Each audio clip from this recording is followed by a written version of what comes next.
In my last video, I shared about how I cracked machine learning basics in just 1 year. Today, I'll cover the very first crucial step about how to learn Python from the absolute zero. My background for the context, I transitioned from the business strategy consultant to the machine learning engineer with no programming experience whatsoever. In this video, I'll show you exactly how I went from knowing nothing to writing the Python code confidently.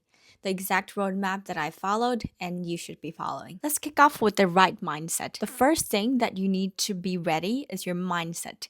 Don't overthink programming is difficult. Here's what helped me. Because I knew nothing, so I thought programming language would be just similar as natural language, like English, Spanish, Chinese. Since I love learning new languages, I asked myself, why not? I can speak English, Korean, Chinese. Why can't I do it? So you should reframe your thinking this way. Don't put yourself into too much pressure. You're not learning to code, but you're learning a new language to communicate with computer.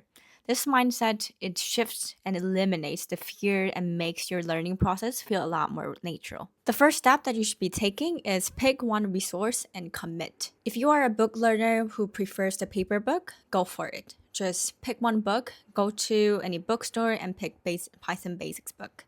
The popular choices, I'll just try to list out on the descriptions as your reference, but as I've told you before, there's nothing such as perfect book.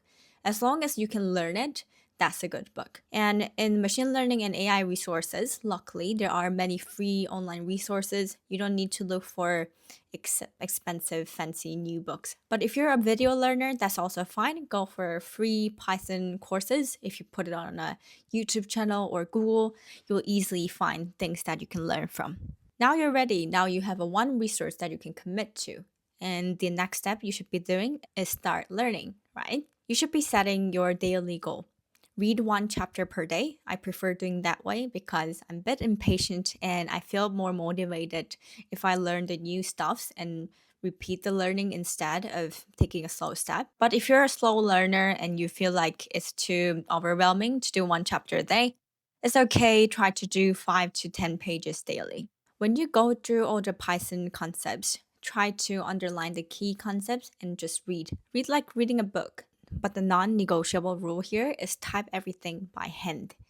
Type everything by hand instead of just reading the books and all the documentation. I know you can feel lazy and you think like, oh, because I read the code, I understood it, but it's totally different. You have to put your hand on the keyboard and start typing.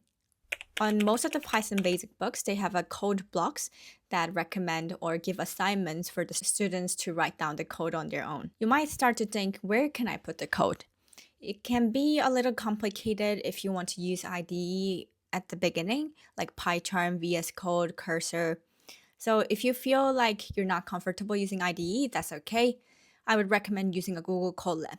I used loads of Google Colab when I was a beginner. Why Google Colab is perfect for beginners is because there are many libraries that you should be installing as beginners are already pre-installed.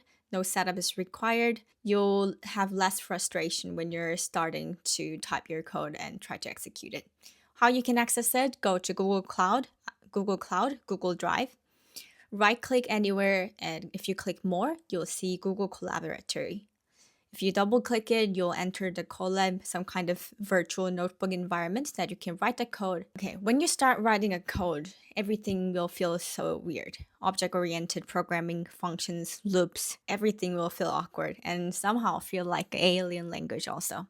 This is completely normal. So here, your secret weapon should be your personal note. What I do is I always write the personal note about what I remember and what I don't remember. When you first start learning Chinese, for example, what you do is picking off the vocabularies.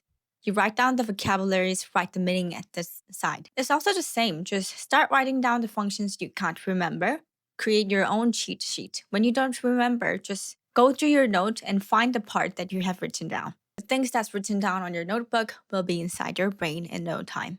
Now you've built the foundation. You're comfortable with basic Python syntax. Writing simple functions is possible.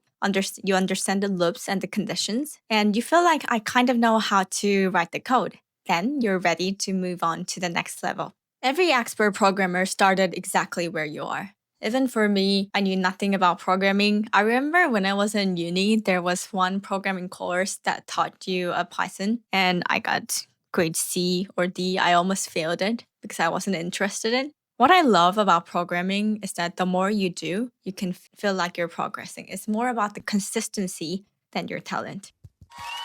Now you're ready. Now you're ready to start learning Python and be a Python expert in no time. On the rest of the series, I'll explain about the part 2, how to dive into the Python for machine learning.